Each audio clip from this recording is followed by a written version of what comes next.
কিন্তু একজন কাঁদছে না। তিনি কে মা? মাতা সুমিত্রা। হনুমান গিয়ে মাকে বলছে, ও মা, লক্ষণের কথা শুনে সবাই কাঁদছে, কিন্তু তোমার চোখে কোনো জল নেই কেন? লক্ষণ কি তোমার কিছু হয় না? তুমি কেন কাঁদছো না? তোমার পরিচয়টা দাও। সুমিত্রা তখন কি বলছে?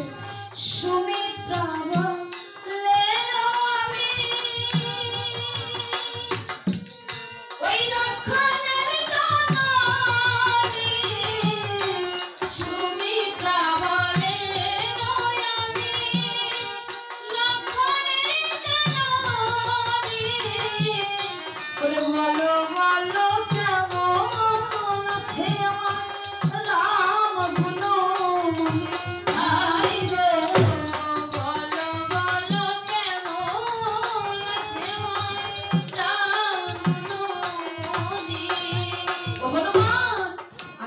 লক্ষণের জননী, কিন্তু তুই বল হনুমান, আমার রাম কেমন আছে?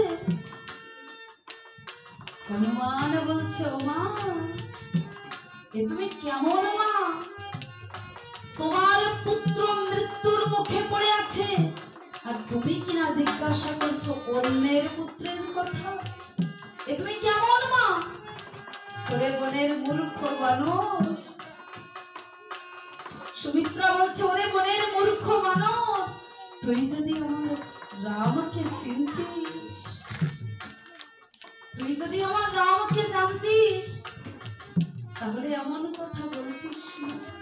কারণ কি জানিস রে? এমন ঔষধ আছে আমার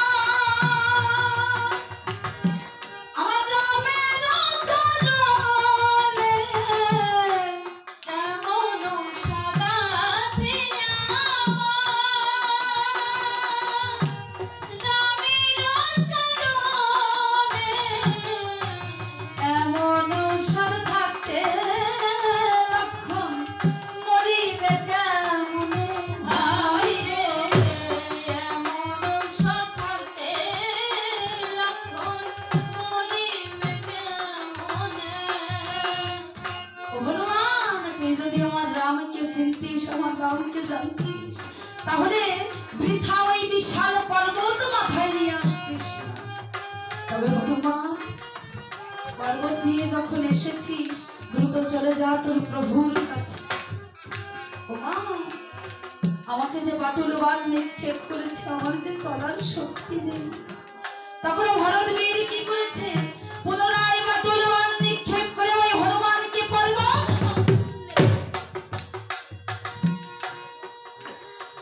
হনুমান ওখান থেকে পর্বত নিয়ে প্রবেশ করেছে প্রভুর কাছে। সকলে দূর থেকে দেখে বলছে, কি হনুমান তো গিয়েছিল ঔষধ আনতে, মাথায় করে কি নিয়ে আসছে? কিন্তু হনুমান এসে পর্বতটি প্রভুর চরণে রেখে বলছে, প্রভু, আমি তো ঔষধ চিনি না, তাই পর্বত খাটা তুলে নিয়ে এসেছি। বৈদ্যমশাই, এবার আপনি এই পর্বতের চূড়া থেকে ঔষধ বন্টন করুন। সুসেন বৈদ্য বলছে, হনুমান, ঔষধ বন্টন করতে এখনো যে 3টি জিনিসের প্রয়োজন। স্বর্গধাম থেকে কপিলার গোময়, লঙ্কা থেকে নিকষার চোখের জল, আর স্বর্ণশীল নয়। এই 3টি জিনিস না হলে আমি যে ঔষধ বন্টন করতে পারবো।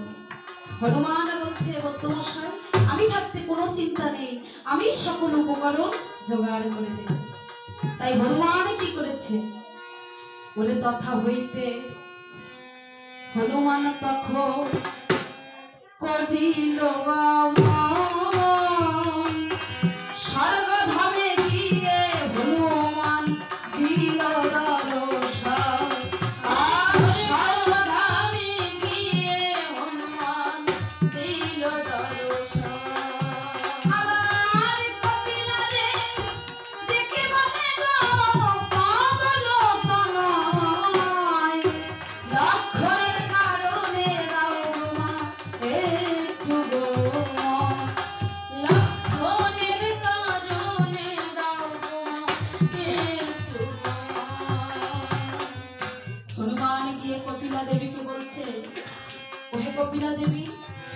আমার প্রভুর ভাই লক্ষণের প্রাণ সংশয়, তাই ঔষধ বন্টন করতে একটু গোময় লাগবে। কপিলা বলছে তা আবার কেমন করে হবে? আমি তো প্রতি 12 বছর পর পর একবার করে মল ত্যাগ করি। হনুমান, তোমার যদি খুব দরকার হয় তুমি সামনে 12 বছর পরে এসো। হনুমান বুঝতে পেরেছে সহজে কপিলা দেবী তার গোময় দেবে না, তাই হনুমান কি করেছে, করে আস্তে আস্তে করেছে হনুমান লেজের পাক্কা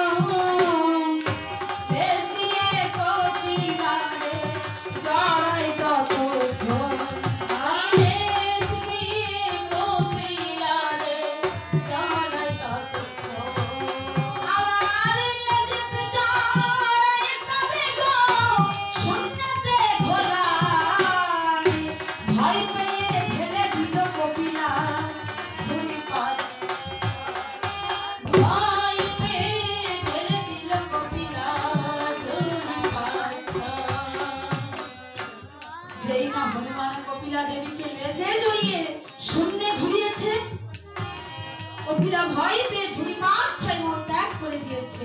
ওখান থেকে কিছুটা গোময় নিয়ে কথা হইতে হনুমান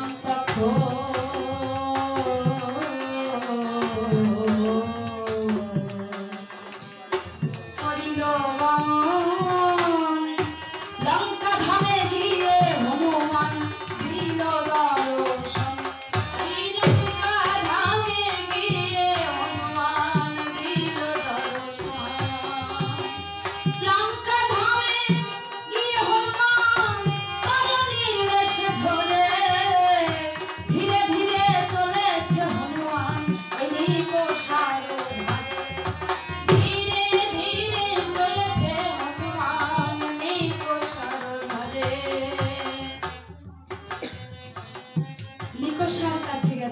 মা কেমন ভাবে? বিভীষণের পুত্র তরণীর বেশ ধরে হনুমান চলেছে নিকষার কাছে গিয়ে বলছে, ও ঠাকুরমা, ঠাকুরমা দেখো না আমার চোখে যেন কি একটা পড়েছে, তুমি একটু দেখে দাও না। নিকষা তরণী ভেবে কোলে বসিয়ে যেই না চোখটা দেখতে গেছে, হনুমান কি করেছে, পেছন থেকে লেজ বের করে দিয়েছে নিকষার চোখে এক খোঁচায় ওই নিকষার চোখ দিয়ে অঝরে জল পড়ছে। ওখান থেকে হনুমান কয়েক ফোঁটা জল নিয়ে পুনরায় যাত্রা করেছে লঙ্কায় মন্দাদরির কাছে। তথা হইতে হনুমান তখন করিল গমন, মন্দাদরির নিকটে গিয়ে হনুমান দিল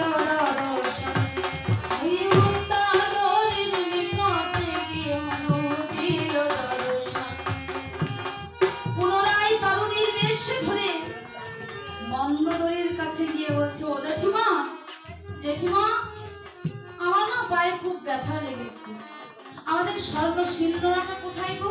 আমি একটু ঔষধ বন্টন করে পায়ে লাগবে। মন্দোদরি দেখিয়ে দিয়েছে রান্নাঘরের দিকে, যা বাবা ওখানেই স্বর্ণশিলনোড়া রয়েছে। হনুমান প্রবেশ করেছে রন্ধনশালা, গিয়ে দেখে অনেক ভোজনের ব্যবস্থা। দেখে হনুমানের আর মাথায় কাজ করছে না, একের পর এক সেবা দেখতে লাগলো। এবার মন্দোদরিকে আসতে দেখে হনুমান ওই স্বর্ণশিলনোড়া নিয়ে এক লাফ দিয়ে পালিয়ে গেল। আরে তথা হইতে হনুমান তখন করিল গমন, প্রভুর নিকটে গিয়ে হনুমান দিল দর্শন। প্রভুর নিকটে গিয়ে হনুমান দিল দর্শন। সকল উপকরণ বৌদ্ধমশাইয়ের হাতে তুলে দিয়েছে। এবার হনুমান বলছে, বৌদ্ধমশাই আমি তো সকল উপকরণ জোগাড় করে দিয়েছি, এবার আপনি ঔষধ বন্টন করেন। সকল উপকরণ হাতে নিয়ে সুষের মতো প্রভুর নাম স্মরণ করতে করতে ঔষধ বন্টন করছি। কেমন ভাবে? ও মধুর রামে